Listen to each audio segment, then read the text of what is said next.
Hello, hello, hello, animal messages with Julie. I just got to this space. I came from a house with dogs. Yeah. Through the night darkness. Um, so anyway, I got schooled by a 5-pound dog today. This is what let me see, that's not very good. The lights hit. There we go. Her name is Lola. She's, I believe, 13. Oh, Yeah. And you can see with a pillow next to her, behind her, how big she is when she's sitting. She's as big as a pillow. yeah. Yeah.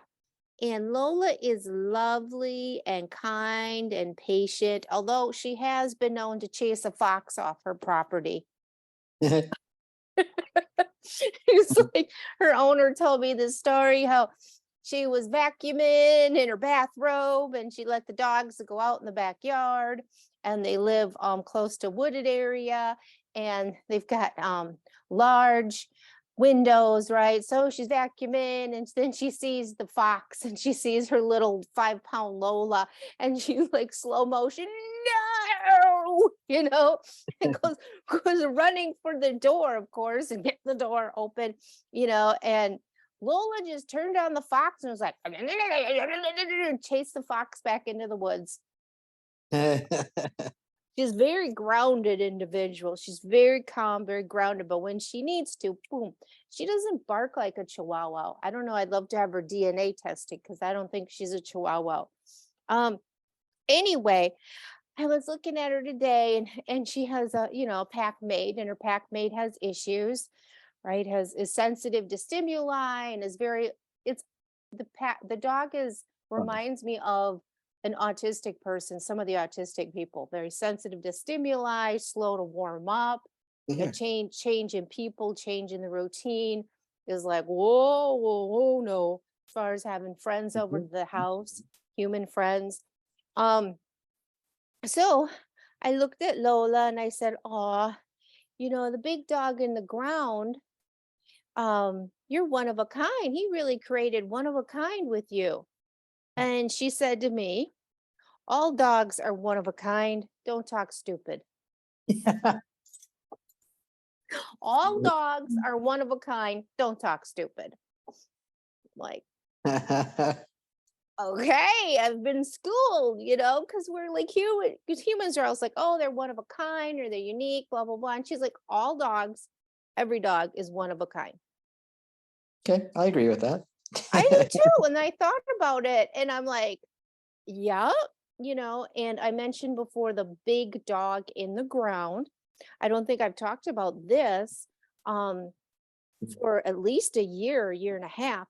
So Chico taught me about the big dog in the ground. So, as you know, Chico was the first dog that started to talk to me. So, if you're just joining us, I'm an animal communicator and empath. So, I feel what the animal feels in my body. I can hear them in English, Spanish, and German, and then we talk.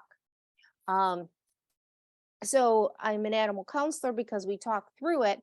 And I train to work with people in energy work and clearings of trauma and clearings of not I don't get rid of arthritis, but there's spaces in the body where things are hidden, and that tends to make us really stiff in that area. So we tend to clear out things so they can move easier, etc. All that. Um, so the big dog in the ground, he said one day, I said, I can't smell what you can smell. And then Chico said, like, he was like, why would the big dog in the ground create something that was smell blind? And this is on our walk. We didn't have a fenced in yard, so we had to walk every day on the sidewalk. So two things there. I learned new to me was big dog in the ground. And another new thing was smell blind. So that was a word that Chico taught me was smell blind. I'm smell blind. So now I can communicate with the other dogs that, well, humans are smell blind. And they're like, what? Well, that's why they're so stupid. Well, yeah, because they don't get the same information you get because they're smell blind. They can't interpret what you're interpreting. And the big dog in the ground. So I asked numerous dogs after that, like, who's the big dog in the ground? What's the big dog in the ground? And you know what I would get? The big dog is in the ground is the big dog in the ground. Some of them would just be like, the big dog in the ground is the big dog in the ground, stupid. Like someone asking us humans, like, who is God? What is God? We would be like, oh, we have a few answers, right? But none of them are very clear. The God is the creator of all. Okay, who is God? That's what God did. Is it a he or she? You know, so the best thing that I come up with is the big dog in the ground is similar to the humans, God or goddesses or gods or all of that. The big dog in the ground created everything in the dog's world. Okay. Yeah, and it makes sense because they're sniffing the ground, they're close to the ground. So this is the big dog in the ground, and humans are like the big guy upstairs, the big guy upstairs. So it's just a tweaking of that version of the understanding, and they all understand it. It just is. Like there isn't an explanation for them to give me. The big dog, you know, their explanation is the big dog in the ground is the big dog in the ground. I'm like, okay. So yeah, the big dog in the ground made all dogs one of a kind. Yeah. Hmm. And we don't even have to discuss it. You know what I mean? It's like Lola said, don't talk stupid. So let me see. Like I said, I just came back from that. That was the topic today. I keep topics behind me for the future. Don't know what time it is.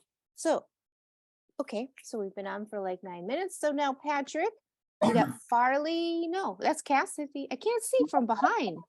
It's Farley. Oh, it's Farley because I saw the paw going. Okay.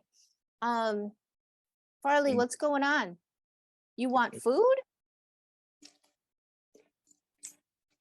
What do you want? He said, I want food. You want food, but you look like you're getting scratched. He said, how is that? Like I can't have food and get scratched? Farley always wants food. Okay, all right. What specific food? Oh, he's showing me like a jar or a package, but I can't get it clear. It's something we would purchase in a store. I can't get a clear image of it. Oh, he just asked me, what food do you eat? Well, I just had an apple and I have one of these. He said, what's that? Okay, it's a liquid. It's a liquid. He said, liquid like water. Yeah, but it's water and it has other things in it. He said, why the hell would you put your water in other things? He's like, why the hell would you put your water in other things? Yes. I'm wondering that as I ordered the cafe latte and I don't like it anymore. It's not sweet enough. I should have got the creme brulee, Farley. Farley's like, what's creme brulee? It's a really sweet water with milk. Oh, milk. I know milk. Why didn't you just say milk? Oh, okay. But it's got more than milk in it. It has coffee in it and I don't know. I don't know what I'm doing, Farley. Farley said, yeah, we know that. He's like, yeah, we know that. Oh, you don't have to share with y'all too. Okay, so I live in an area where there's deer, wild deer, white-tailed deer, and they're everywhere. There's lots of cornfields, lots of woods, and I was out where it's dark and where there's woods and where there's old cornfields, and that's where I was driving, right? And when the lights of the oncoming traffic would hit me, I would go like absolutely blind. A lot of them had their brights on. It's been cloudy and foggy for days. And then it's darkness. And if I check the moon, there's probably very little moon. So we're not getting any light out there. So I'm like, went into like a swampy kind of area. So I'm like, okay, deer, which oftentimes is an area where deer are hanging out, and then they'll go across the road, a whole herd of them, and they run into cars. Cars run into them. Cars try to avoid them, end up in the ditch. It's a whole dramatic thing. Okay. So I'm like, okay, I'm driving.